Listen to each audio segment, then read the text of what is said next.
Бэлтгэл бүлэг, суралцахын чиглэл, математикийн энгийн төсөөлөл. 127 дугаар цэцэрлэгийн багш Шотлон Чимэг. Сэдв: давтамж үүсгэн хамгийн том, дунд зэрэг, хамгийн жижиг гэсэн хэмжигдэхүүнийг нэрлэн хэлбэр төрсийг ялгах. Сайн байцгаана уу хүүхдүүдээ?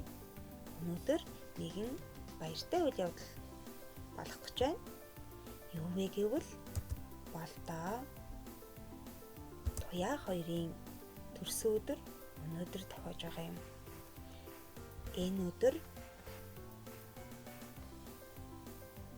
найзууд нь болдоо туяа хоёрт хэрхэн нэлийг барих вэ хэмээн хоорондоо ярилцаж хэлэлцсээд болдоо туяа хоёрын энэ дуртай мөн хослон зөөж болохоор бугын зүйлтийг хэлхэж өгөхөр болж гинэ. Ярилцаад туяагийн дуртай өнгөөр хэлхэхээр болж туяа маань цэнхэр, улаан, шар, ногоон, нийл ягаан гэсэн эдгээр 5 өнгөнд маш их дуртай байна. Тийм учраас эдгээр 5 өнгөөр нь бугын зүйлт хэлхэж өгөхөр болж гинэ. Хамгийн ихэнд цэнхэр, улаан, шар, ногоон, нийл ягаан гэсэн өнгөний дарааллаар давтамж үүсгэн хэлэх ёстой байна. За найзууд, бугын зүйлтэй өнгөөр нь хэлхэж гинэ. За хэрхэн яаж хэлсэн байгааг нь хүүхдүүд та нар минь анхааралтай ажиглаж хараарай. Туяагийн дуртай 5 өнгө цэнхэр, улаан, шар, ногоон, нийл ягаан гэсэн өнгөний давтамжтай байх ёстой юм шүү дээ. Гэтэл яасан бэ нү? Зөв үү буруу юу хүүхдүүдээ? Тийм. Бага зэргийн алдаа гаргаад давтамж үүсгэхдээ өнгөө наан цаана нь буруу байрлуулсан байна тийм үү? Тийм бол одоо бүгдээрээ хамтдаа дахин шинээр хэлье. За ингээд цэнхэр өнгөийнхэнд дараа нь улаан, улааны дараа шар, шарын дараа ногоон, ногооны дараа нийл ягаан өнгө. За энэ мэдчлэнгээр өнгөний дарааллаа алдахгүй хэлэх ёстой байх нэ. Надад зөв болж байна уу хүүхдүүдээ? Та нар минь ч бас хамтдаа хэлхэж үзээрэй. Мөн өөртөө болон дүүдээ, найздаа, ах эгчтэй, аавдаа ээжтэйгээд дуртай өнгөөрн шүр хэлхэж өгч болно шүү дээ. За ингээд туяагийн маань зүйлс бэлэн болчихлоо. Одоо харин болдоо маань бор өнгөнд дуртай өнгө гинэ. Тийм учраас найзууд нь болдоод бор өнгөөр нь гэхдээ хамгийн том, дунд зэрэг, хамгийн жижиг гэсэн хэмжээгээр нь давтамж үүсгэн хэлхэж гинэ. Одоо ямар дүрс байх хэлбэр байх ёстой вэ хүүхдүүдээ? Одоо хамгийн том гэсэн хэмжээтэй шүр нарна, дараа нь дунд зэргийн хэмжээтэй шүр, түүний дараа хамгийн жижиг шүр.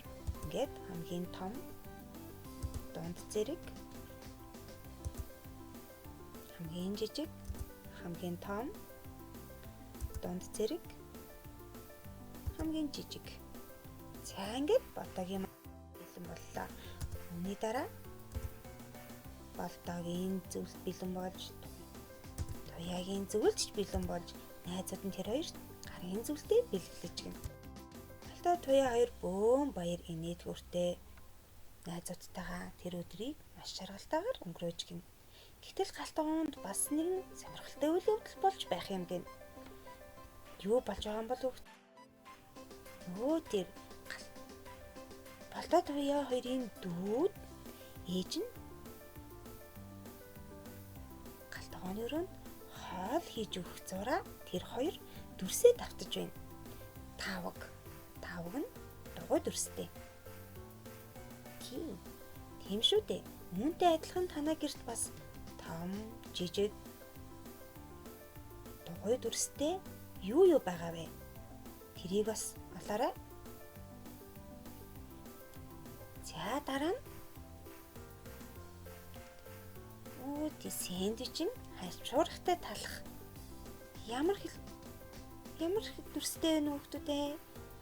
Долоовор эрхий хуруугаараа дүрслээд үзүүлээрэй.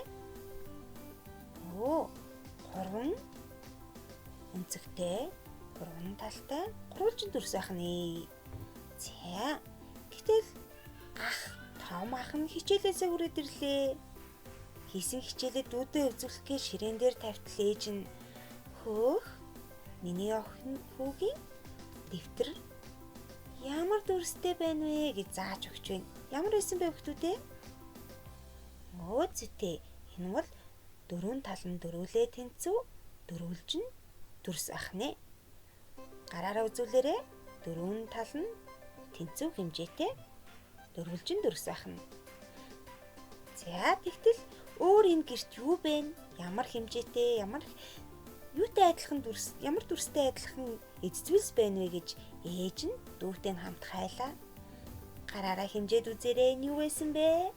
Эрхий долоовор хуруугаад нийлүүлээд энэ ямар дүрс байсан бэ? Сайн хараарай, хайгаарай. Гэрт нь юу байна? Тэр зургийн жааз, тийм ээ?